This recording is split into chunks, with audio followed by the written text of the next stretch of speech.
প্যারিসের পটভূমিতে ফ্রেঞ্চ সঙ্গীতের তালে আইরিশ ডিজাইনার পল কোস্টেলোর নতুন কালেকশনের পর্দা উন্মোচন হয় লন্ডন ফ্যাশন উইকে। হালকা নীল রঙের বিভিন্ন ডিজাইনের কাপড়ে স্টেজে উপস্থিত হয় কোস্টেলো মডেলরা। একটি রঙকে শুধুমাত্র কাপড়ের ছাট এবং ডিজাইনে বদল এনে কত ভিন্নভাবে উপস্থাপন করা যায় তার দেখা মেলে নতুন এই কালেকশনে।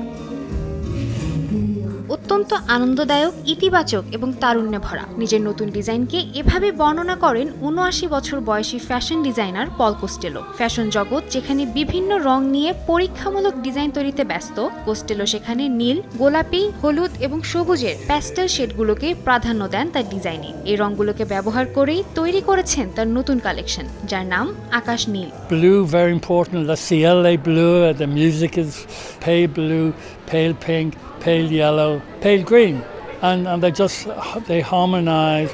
And my young son, he designed the print to work with those colors, and the challenge.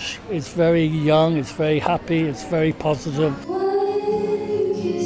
৭০-এর দশকের লন্ডন ছিল ফ্যাশনের স্বর্গরাজ্য, আর প্যারিস ছিল তার কারখানা। সেখানেই কাস্টিলোর বেড়ে ওঠা। তাই তার নতুন এই কালেকশনে ফুটে উঠেছে ৭০-এর দশকের সাদামাটা প্যারিসের ছাপ। পোশাকগুলোর মধ্যে রয়েছে জ্যাকেট, ফ্রক এবং টুইড ড্রেস, আর প্রিন্টের মধ্যে প্রাধান্য পেয়েছে ফুলের নকশা এবং চেক।